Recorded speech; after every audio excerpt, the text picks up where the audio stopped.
The ego is something that is it's insecure. It's something that is in need of control.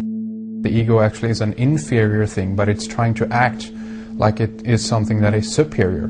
Hence this schism occurs between the ego and between the unconscious or the self. There's a kind of a messiah complex at work here as well, I feel, that we project the savior type ideal on someone, and we expect them to save us, and we're not willing ourselves to kind of deal with this and get to the root of why we perhaps feel insecure, or why we feel we don't have enough power to run our own lives, basically. If we look at the New Age movement, for instance, which is another kind of trap in all of this, where people might end up, actually, they're looking for something so bad that they're taking all these things that are handed to us or to them, but it's not really based on any real understanding. It's still kind of coming from a religious type of perspective. People are genuinely seeking something new. They're genuinely seeking a new type of spirituality, or to better themselves, or to change something, but this is being hijacked.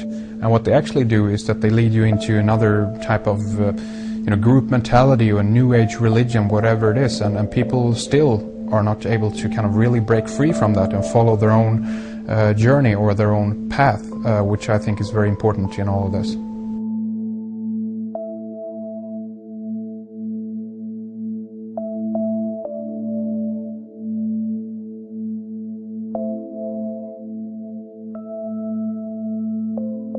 In the pre-Christian era, there were several cults of incredible power, most notably the stellar, solar, Saturnian, lunar, and mushroom cults. It is simple to see that worshippers of the lunar goddess comprised of the lunar cult. The worship of sun gods were indicative of the solar cults. The Saturnian cult, which consisted of Phoenicians and Canaanites, worshipped El or Eli. The biblical exodus of the Hebrews from Egypt showed that they entered Canaan and merged the lunar cult of Isis, the solar cult of Ra, and the Saturnian cult of El to form Isis, Ra, El. Israel. The old Israelitish cult and mythology, the Yahweh worship, the patriarchal legends, the sojourn in Egypt, and so on, are rooted in the religion of the sacred fungus, developed from the underlying fertility philosophy of the ancient Near East. The Jewish mitre, Muslim turbans, and military berets are derivations of the symbol of the mushroom cult. One of the first and most prominent, however, was the stellar cult, and a number of these ancient cults were created for shamanic purposes and earthly stewardship, yet some were taken over with different intentions. Just as you would imagine in any establishment of power, smaller cults formed within the main cults to worship individual deities. The cult of Mithras and the cult of Dionysus are two examples. You still today can see the Mithraic or Phrygian cap on the symbol of the seated Liberty dollar, the coat of arms of many countries, the reverse side of the flag of Paraguay, the seal of the United States Senate, and even involved in the solar cult holiday that we now call Christmas. In the cult of Dionysus, many festivals were celebrated, such as the Greater Dionysia, celebrated in Athens around the spring equinox. The foremost event in this festival was the Thymelic contest, in which poets, musicians, and entertainers performed in an open-air theater. Musicians did not have to pay taxes, and members of the Artists Guild did not have to participate in military affairs. The cult of Dionysus is still alive to this day as the entertainment industry.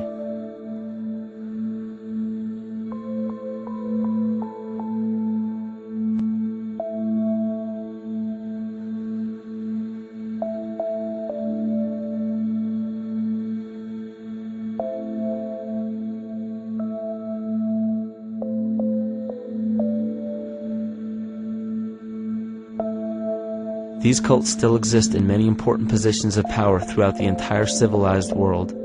Yet the most important function of these groups is to manufacture the consent and complicity of the people. The conscious mind is the creative mind. It's the one that has your personal identity into it. It does the real thinking. And then there's a subconscious mind. Well, there's no entity in it. The subconscious mind is equivalent of a tape player. It records behaviors, and then at the push of a button plays a behavior. It's automatic.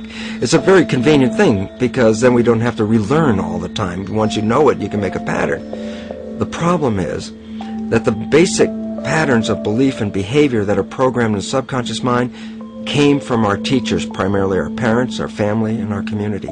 See, most people don't even understand how easily we're influenced by our environment. Every person that we encounter, every single situation that we're faced with, every little word that's said on television may not seem too influential to our conscious minds, but your unconscious is designed specifically to let every environmental signal influence you without your awareness. So the question is, are we leading conscious or unconscious lives? And now neuroscience has told us in the unfolding of our lives, only 5% of our life is controlled by our conscious mind, and 95% of the time controlled by the subconscious with programs from other people that were installed in there. And the problem is, it means when those programs are playing, we don't see them. And the skeptics will sit there and say, consciousness, archetypes, astrology? No. We create things with our hands, not our minds. Archetypes aren't physical. They can't influence me.